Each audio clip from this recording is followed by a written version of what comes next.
سلام بچه‌ها، حالتون چطوره؟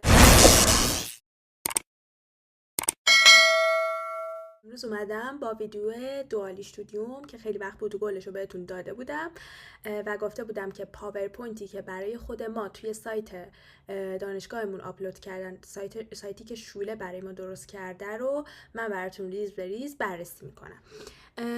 در مورد رشته خودم که پرستاری خیلی چیزای بیشتری برای گفتن دارم. در مورد رشته های دیگه هم یه اشاره ریزی براتون میکنم. اول از همه قبل از اینکه ویدیو رو شروع کنم میخوام یه چیزی رو قشنگ آپ کلیر کنم، یعنی قشنگ براتون توضیح بدم. ببینید، میگن که شما پرستاری رو توی آلمان فقط به صورت کارآموزی میتونین یاد بگیرین و هیچ وقت دانشگاه نمیتونین برین. غلطه.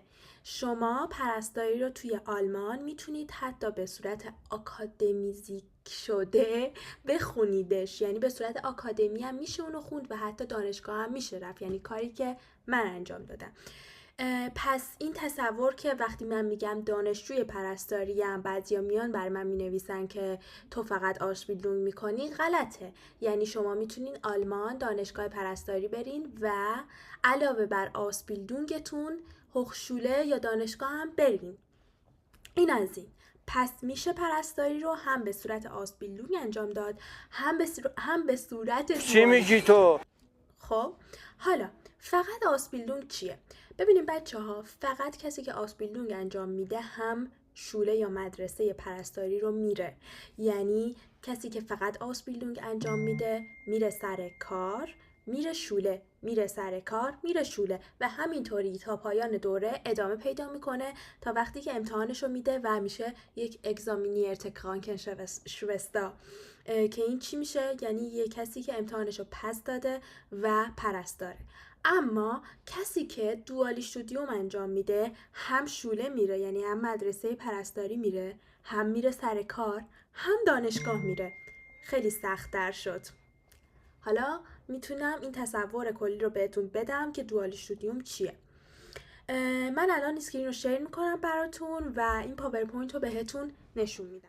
یه خلاصه که میخوام بهتون بگم برای کسایی که نمیخوان ویدیو رو کامل ببینن یا علاقه ای ندارن، یه خلاصه کلی بهتون میگم، بعد میرم سراغ پاورپوینت ها. یه متن رو از یه سایت معتبری درآوردم که نوشته eine duale Studium in Deutschland zu absolvieren gibt es mehrere Schritte. میگه برای اینکه یه دونه دوال استودیوم رو توی آلمان بتونی ابسولویرن کنی، یعنی کاملا از پسش بر بیای، مراحل مختلفی وجود داره. شماره یک هم این متنش هم براتون این بالا میذارم. شماره یک میگه که Bewerbung bei einem Unternehmen. Du kannst dich bei Unternehmen bewerben, die duale Studienplätze anbieten. Viele große Unternehmen haben ein Programm für duale Studiengänge. میگه اول از همه باید توی شرکتی یا مثلا توی پرستاری توی بیمارستانی یک کارفرمایی داشته باشی که بری اونجا بوربونگ بفرستی، یعنی درخواست بفرستی.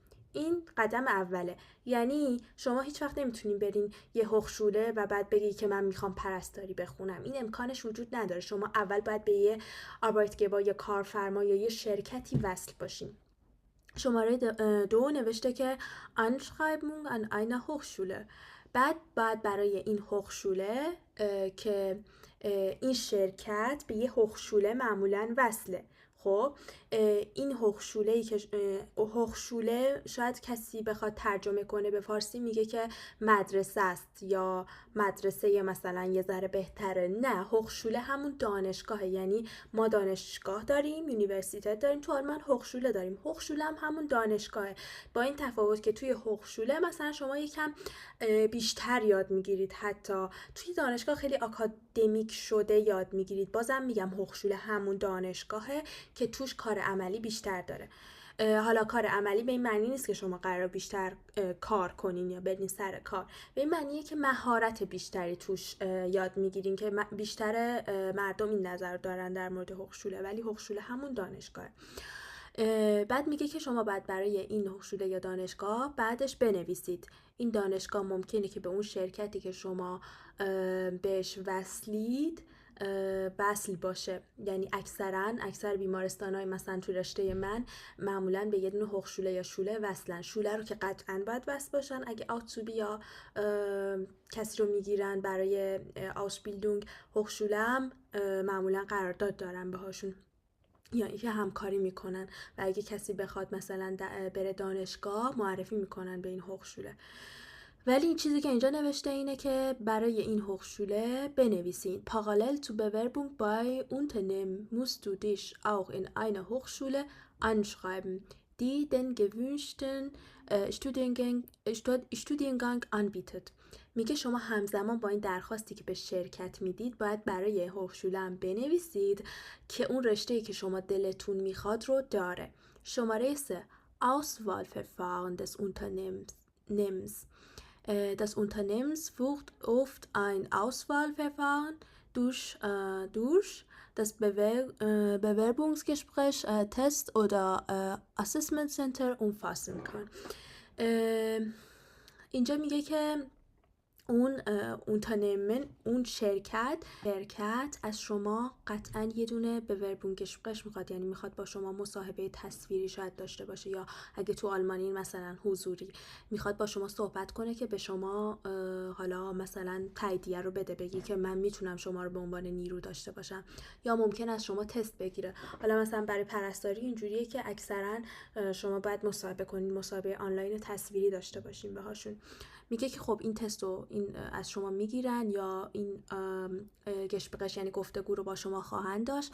شماره 4 میگه Abschluss eines Ausbildungsvertrags. بعد شما قرارداد میبندین و برای اینکه برین دوال استودیوم انجام بدین یعنی دانشگاه برین باید این قرارداد رو از شرکت داشته باشین.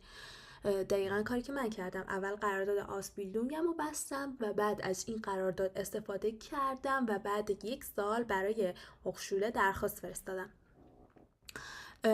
پس قراردادتون رو میبندین. شماره 5 نوشته که Wechsel zwischen Theorie und Praxis während des Dualstudiums. میگه که همزمان با دوال استودیوم هی شما در چرخش هستید. zwischen Phasen an der Hochschule und Phasen im Unternehmen. همش بین شرکتی که قراره برین و اونجا هوخشوله که اقدام کردین همش در حال چرخش هستید. خب بعد این میخوام بهتون چی بگم؟ بعد این میخوام بهتون بگم که شما توی پرستاری میتونین به 2 صورت برین دانشگاه، یعنی 2 تا رشته میتونین، رشته خوب میتونین برای خودتون انتخاب کنین. اولیش رشته هایی هستن که مربوط میشه به آکادمیک شده پرستاری، یعنی همون پرستاری که توی شوله یاد میگیرین، توی مدرسه پرستاری یاد میگیرین رو میرین دانشگاه به صورت عمیق تر یاد میگیرین و در واقع همون چیزیه که میخونین اما به صورت دقیق تر.